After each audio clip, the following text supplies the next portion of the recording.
at the top bay and definitely some fish at the bottom bay. Having spoken to the anglers around the lake, there's been odd fish caught, so the fish seem to be really spread out, so probably we need a big change in the weather now to get them all grouped up. They're not at the moment, so we've got to try and pick a few off around the edges. I think the best tactic is Adam and I pack up and maybe go into this top bay. Nice intimate style of fishing, a lot of short range. I prefer that to what we're doing at the moment, so I'm quite keen to move in there. So I'm going to break the news to Adam that we're going to pack up and move. Okay, Simon's been for a lap. He's had a good look round the lake. There's no fish in front of us. Very, very few indications. We've caught nothing during the night. Busy lake like Farlow's. We really feel like if you're on the fish, you should be catching them. So we're not afraid to up sticks and move. Simon's seen a couple of areas that are holding fish. I've just been and had a look. Sure enough, they're there. So they're actually in an area of the lake that's not getting too much pressure, as you'd expect. So they quite often retreat into those little quiet bays. Simon and I are going to pack all the camp down. Sometimes you just got to cut your losses. Don't do the old fruit machine thing, keep paying it in, waiting for the big payout. Just cut your losses. If they're not there, time is short, it's at a premium. We've all got busy lives, we want to catch fish. So we're going to pack everything up and we're going to get round to where they are and see if we can bag one.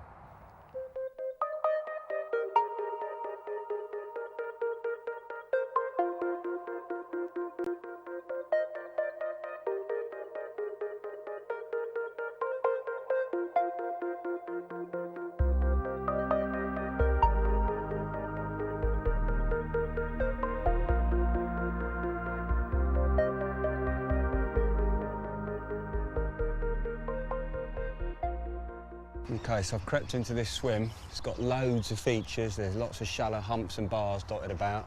And unlike the other swim where we're fishing sort of 60, 70 yards out into kind of open water, this is all really intense stuff. There's fish. We've had fish tracking right around in front of the swim here. A guy in the swim next door has just had one right out from the edge.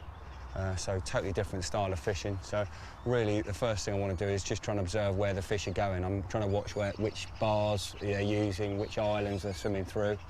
And work out where the best spot to put my traps is going to be. A big problem I can see in here is the number of swans. So I'm going to have to be very careful about how much bait I put in and where I put it, because if I put it in the wrong spot, I'm going to end up with swans on top of me all the time. So it's going to be a consideration. I think there's a bit of a deep gully running through here. It looks like it might be too deep for the swans, so I'm going to probably put a rig just down here, but I'm likely to fish just with single hook baits because they're around the fish.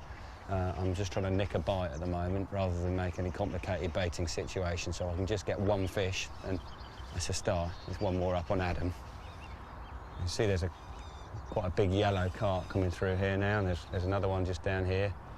So there's quite a few fish about. Now I'm in a tiny poke hole and the fish are right in front of me. And I'm very conscious if I make a mess up now, I could spook them. I'm trying to keep it as quiet as possible. Just do a little bit of observation and work out where to set my traps, but definitely the fish are coming in just down here to the left of the swim, so I'm going to get a rig set up and just poke it around the corner.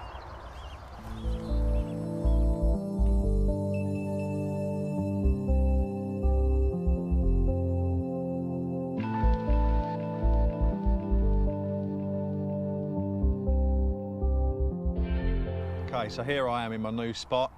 Simon's just gone round the other side. We're both in a little bay, probably only two acres or something. Very small, very shallow, very intimate. And the swans can reach a lot of the bottom, which could be problematical. But I found a nice spot that's underneath a tree, just across the corner, maybe 25-yard cast. There's a lovely depth underneath there, and I've seen a lot of fish. I've been round there with the Polaroids. What I've done is I've put in a few balls of ground bait, and there were fish swimming through the cloud as I was putting it in, so it looks really good. What I've done to get fishing safely and effectively, I've cast repeatedly with just a lead on the line until I get close as I feel comfortable to be to the snag. Now I'm day fishing, one rod, I'm just using one rod, there's no need for anything else, so I'm comfortable to be within a couple of metres of the snag, a safe distance. I've got strong 20-pound main line on, I'm happy, I'm going to be right on the rod should anything happen. Once I've got it the distance I want, I've clipped it up.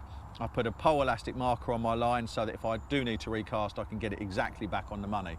Solid PVA bag, and then as I said, I've put in some balls of ground bait, which I hope will mimic the broken down PVA bag presentation. Little patches just on the edge of the snag. Simon's just across the way. So it's mid-afternoon, day 2. I've got one rod on the spot, there's fish about. Let's see what happens. Okay, that was quick. Just shows a move can be well worthwhile. So what I did is I balanced up a single tiger nut. I've been watching them going over a little gravel hump over to my left. I was really conscious of the swans, so what I've done is I've come back down the shelf a little bit, just where I see the fish come down the slope, and I flicked it out there, and I was just getting organised with the second rod, and turned my head round and I see the line tighten and wallop straight on. I think it's a little scaly mirror. Dead chuffed. It just shows, you know, a little move, bang, get a fish straight away. That's fantastic. Found that a single tiger nut like that, when the fish are just cruising about, not really feeding, is just such a deadly trout, and they love the smell of a tiger nut. And just a single one, just slightly balanced with a little cork insert, just fished up on top of this blanket weed. Absolutely deadly.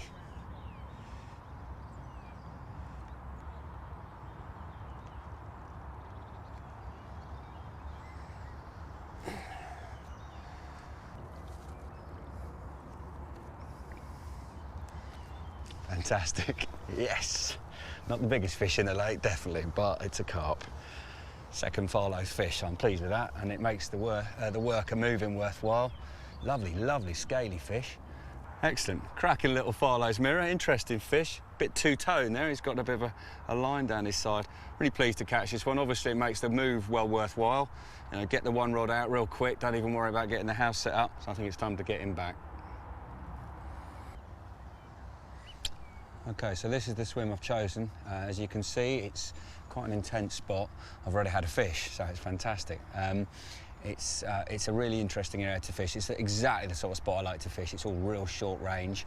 What we've got here, we've got some dot islands, and into sort of weaving the dot islands are shallow gravel runs that the fish seem to be cruising up and down. So the tactics I've employed, I've got two down here to my left.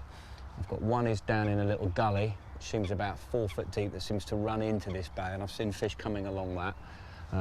Then this second rod is the rod that I had the bite on, although I hadn't got it set up on the buzzers at that point, which is just fishing across to the gravel off the back of that island. And I've seen fish come across that and go up onto the shallow area. I'm very conscious of the swans. I've got one coming through now. So I've not put any free baits out at all, literally fishing with single hook baits. I've got a tiger knot on this one, a balanced boilie on the other one on the left there, and a balanced boilie on the third rod. So literally just everything's very, very slack, keeping the lines right down. So it's heavy sinking line, keep it all pinned to the bottom. So this gully runs through, and then I've not done a lot of plumbing, but visually you can see with the Polaroids on, you've got a shallow hump here which connects these little dot islands together, and we've had fish running right along this margin, right along the bottom of the shelf, around the front of this swim. So I'm trying to keep it as quiet as possible, set everything right back from the pond. It's difficult because I'm only in a tiny swim, so to try and get my house up, this is the sort of swim that possibly you wouldn't put a bivvy up in, but it looks like we might get a spot or two of rain, so I had to get the shelter up. So that's the main swim, and approach for this evening will be maybe put a bit of bait out. This right-hand rod is a little bit deeper in that gully. I might put 20 or 30 boilies around it. So complete contrast to what I've done earlier on. The first day with Adam, stuck in quite a lot of boilies. Had one fish off of it.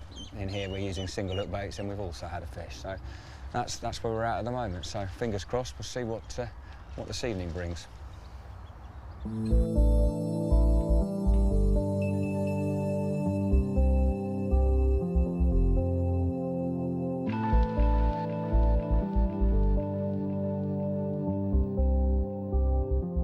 Okay, so I've been in this back bay now for about 2 hours.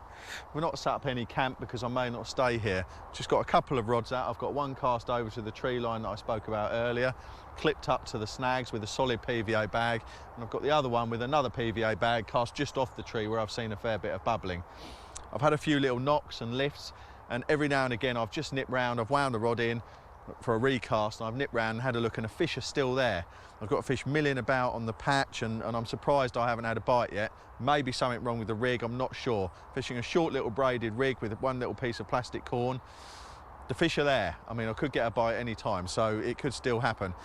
Light's starting to go now. I've got to decide whether I'm going to set up camp here and fish for a bite during the night. Don't like snag fishing during the night, really. It's a bit stressful. You've got to be right next to your rod. So I may move, fish an open water spot, and come back in here for the day tomorrow. That's a decision I've got to make. You saw the benefits of moving quickly. Simon caught a carp almost straight away. That's what can happen. If you sit on your hands, I would have imagined if we had stayed where we were, we probably would have both caught nothing. Simon caught one quickly. I'm close to catching one, I feel sure. So we've still got one more night and a day to go. Let's see if we can put something else together.